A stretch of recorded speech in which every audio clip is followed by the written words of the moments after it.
who received it are getting COVID. If the PCR test has been recalled and is not properly diagnosing patients with COVID, then the pandemic does not exist because it is based off of false data. COVID is a respiratory illness similar to the flu that can be treated with medication. The medication Ivermectin, along with vitamin D and zinc, is showing great success in treating patients with more severe cases of this respiratory virus, as long as it is taken within 7 days of symptoms.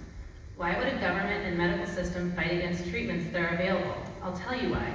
Because if there are treatments available, they would not have been able to push a vaccine that has not been properly tested and proven safe under the Emergency Use Act. So that is why they deny any treatment that is possible to treat COVID. Our healthcare workers took an oath to do no harm. The government is forcing them right now to go against that oath.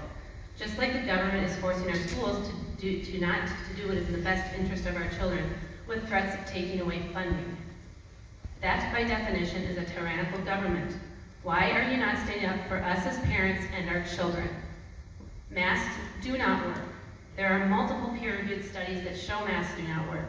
There are several of them that have been done now that show many dangers associated with wearing them. The most obvious is the huge increase of RSV we saw in our children over the summer. Child abuse, according to the state of Minnesota, is defined as causing physical abuse to a child by a caregiver.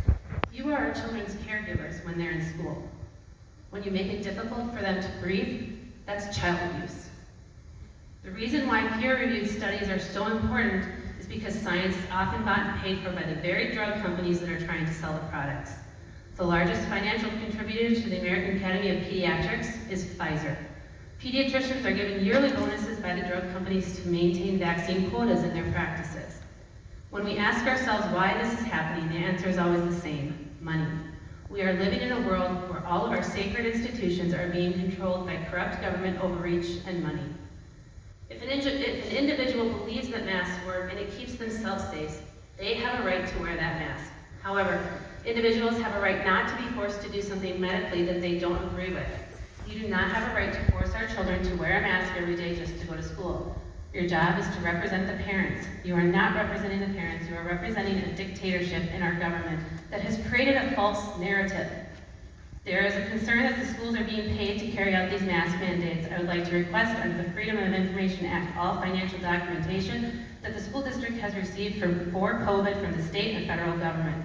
Please let me know who I can request that through. Once the correct request is submitted, I ask that the school make masks optional within 3 days of receiving the request. It is important to note today here that if your employer is trying to force you into taking a vaccine, you do not want to. You are protected under Title VII of the Civil Rights Act. If the schools try to force this, our children are protected under Title IV of the Civil Rights Act. Also, independent labs across the Twin Cities will do a COVID antibody test for $100, and they don't need a doctor's order. I want to end this today by saying this. One day, my grandchildren will learn about the period of time in history in this great country. They will learn that their grandmother stood for what was right and fought for them. What side of history will your grandchildren learn that you were on? All of you.